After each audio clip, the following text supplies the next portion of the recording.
Thank you kindly. Even though he's never appeared in an NFL playoff game, several NFL execs told Bleacher Report that Carson Wentz is the guy to make Philadelphia forget about good old St. Nick, as in Nick Foles. Stephen A., who will end up being the bigger legend in Philly, Carson or Nick?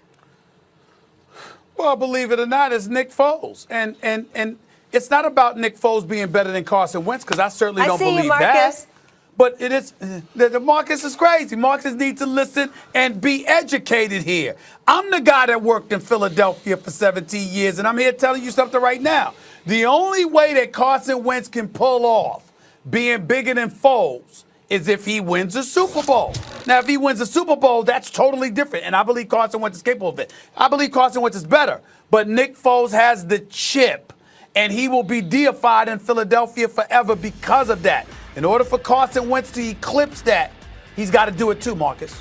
Well, obviously, and I know you worked in Philadelphia. I know you were the guy in Philly and did all of the Philly things in sports. But Carson Wentz, yes, I did, more than likely will win a Super Bowl before he retires. More than likely, because they are going to continue to build a team, and they've already given him a deal to where they can build out a roster. And if you look at that roster this year, I'm saying the Cowboys going to come out the NFCs. They better get Zeke back, because these Philadelphia Eagles got a squad on paper. Carson Wentz stays healthy, he'll be in the Super Bowl at some point. Stephen A., he's going to have more cracks at the stick. He's going to probably put up the most numbers that you can put up as a quarterback. But you saying Foles will be remembered as the bigger legend? No, the hell he won't. Carson Wentz probably going to win the Super Bowl. Well, Marcus Spears, let me educate you before you go off of this show. And by the way, you did a good job today. I'm proud of you, big boy. Marcus, but let me educate you about something. Let me educate you about something. See, this is Philly. Philly, they hold you accountable. You got to get it done. Not Dallas, where you could go 1-15 and still go out there. You know we going to win the Super Bowl next year, right? No, this don't work that way. This is Philadelphia. And you don't get to sit up there and get a big contract and don't deliver the good. You got to deliver the good. Who's the bigger legend between Foles and Donovan McNabb? Between Foles and Donovan McNabb? McNabb. Excuse me. Not if you talk to Philadelphians after that Super Bowl. I'm sorry. Oh my God! Put me on camera. I want to throw things too. He don't have a Super Bowl. Donovan McNabb. To me and you, to us three, it's McNabb. To us three, it's McNabb. Go into the streets of Philadelphia. They will sit up there and say, Foles gave us a Super Bowl and McNabb didn't. I believe it's McNabb. We know it's McNabb. It all makes sense to me now. I get why Stephen A. couldn't be here. He had to go to Philly one more time, Marcus. Hear the roar of the crowd. I'm about to text you. Oh, Molly, you couldn't come up with something better than that, Mollywood. You watch your mouth, Marcus, and you show some respect. Well, Josh Gordon, no doubt, is an exceptional talent, but he's also battled his demons over the course of his career, and it appears Bill Belichick's got a soft spot for Gordon, that, or he just believes the former leader in yards still has it. The six-time Super Bowl winning coach releasing this statement after the league announced Friday that Gordon has been reinstated on a conditional basis. For the past 8 months, Josh's situation has been entirely a league matter. When Josh returns to our program, we will evaluate the entire situation and do what we feel is best for Josh and the team. Gordon had filed for reinstatement last year after being suspended in December for violating the terms of his reinstatement under the league's substance abuse policy. Stephen A., I want to start with you on this one. Why do you think Bill Belichick, the great Bill Belichick, keeps giving Gordon chances? I got to admit, I think that Bill Belichick's got a softer side than most people realize. I can't believe I'm saying that. But if you really think about it, it makes sense.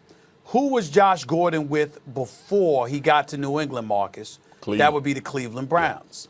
Who is Bill Belichick, one of the people in this entire planet closest to him? You have several people, but one of the people very close to him, from what I've been told, is the legendary Jim Brown. And Jim Brown obviously has been synonymous with the Cleveland Browns franchise for many years, and clearly he has a level of empathy and affection for Josh Gordon. And let's call this what it is. And please, everybody, don't take me wrong here. I'm not being insulting in any way. I'm just speaking what appears to be factual. Josh Gordon appears to be an addict. I don't think that's beyond the pale. 2015, 2016, suspended for the entire year, violation of league substance abuse policy. We know that problems existed in college. It followed him to the pros. In 2013, when he was a 22-year-old, had 1,646 yards receiving, looked absolutely spectacular. People were calling him a Hall of Fame talent. And what have we heard about him since? Drugs, or league substance abuse issues. The last couple of times, he departed voluntarily. So this is something that plagued him when he was a kid. From the time he was 22 years old, it was there then. 23 years old and beyond. Now he's over 27 years of age. It's still here. This is what the situation is. That is his checkered past. And when you look at Bill Belichick, I know this about Mr. Kraft. Any kind of domestic violence issue, Mr. Kraft is not having that as a part of his organization. That's a non-negotiable issue. He has told me that personally himself. Domestic violence, out of the mix. You ain't going to be a member of the New England Patriots. But anything else, they take a case-by-case approach. And obviously, Bill Belichick has a lot to do with that. The only thing that makes sense to me is that Bill Belichick has a softer spot for Josh Gordon than one could possibly have fathomed. I think Jim Brown potentially has something to do with that, although I do not know. But it's the only thing that makes sense, Marcus. Yeah, Stephen A., to your point, there are two things. I agree with you. I believe Josh Gordon is an addict. The one thing that I commend him for is owning those demons. And obviously he had a situation with the NFL where he had to be ousted once again. But here's the thing I'll go to with Bill Belichick that I don't think a lot of people think about. And when you were saying it, I started to think about it myself. Who's Bill Belichick's shining, darling player of all time? That would be one Lawrence Taylor. And Lawrence Taylor has a documented history of dealing with substance abuse and having uber talent, being arguably the greatest defensive player to ever take the field in the NFL. I believe Josh Gordon's talent obviously has put him in this situation to continue to get these chances. But I believe Bill Belichick sees some of that reminiscent of what Lawrence Taylor was as opposed to fighting his demons. Now, at that time, when Lawrence Taylor was played, there was probably there wasn't as much emphasis on guys' substance abuse and things that were happening and transpiring in the NFL.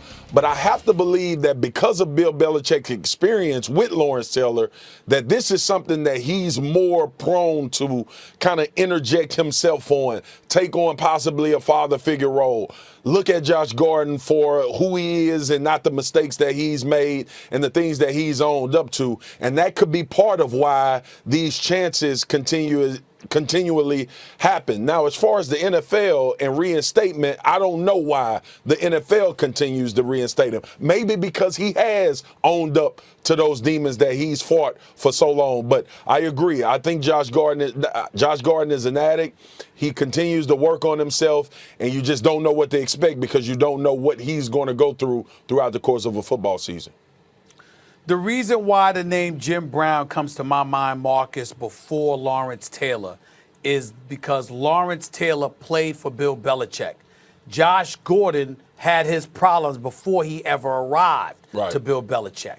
So I'm wondering and looking for a reason or a rationale as to why you would take a chance on him, although he's ultra talented, and that's an obvious answer to it, considering the structured environment that Bill Belichick runs and how you're trying to find and discover dudes to be able to depend on. The one thing, and again, no insult, he's an addict in my mind, but the one thing that we can never accuse Josh Gordon of is being dependable. Reliable. You're absolutely That's just the fact. In his NFL career, the one thing that's the ultimate indictment against him and his battles, his demons, is that it leaves him to be somebody you can't depend on because you never know when a relapse is going to occur. We don't know how bad the situation has been over the last couple of times, but we do know it was bad enough for him to walk away himself. Ladies and gentlemen, the man walked away. The New England Patriots have been to 3 straight Super Bowls. They've won 2 of them. Josh Gordon could have been a part of all of those things. and he wasn't because of these demons. And Stephen, so I look at it from that perspective, and I'm saying, yeah. damn, that's what it is. Let me throw one other thing at you, and obviously I know it's different, but just from pass catcher standpoint, Marcus, do you think part of it is also they don't have Gronk? And even though he hasn't been available the whole season, he does kind of know the system. So it's just like, we got nothing to lose. Let's see what this guy's got purely from a talent perspective and just having another body out there. Absolutely, Molly. And to that point, like I was about to get to the foundation of this. The foundation of this is that Josh Gordon, when available, has been a generational talent.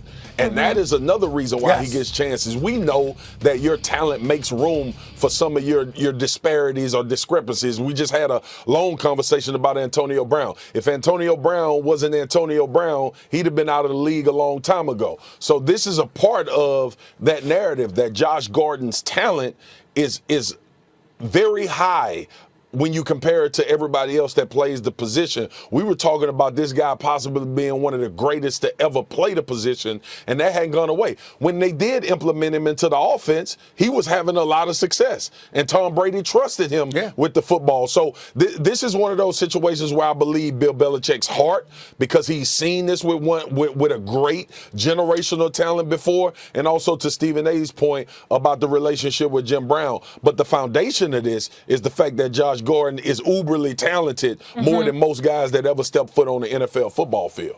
Yep, he averaged 18 yards per reception last year, second most in the NFL, and that was, last year. All right, guys, we'll leave it on that note. Nick Foles slayed the mighty Pats and brought Philly their only championship, but will their current quarterback go down as the bigger legend? Keep it locked. First Take.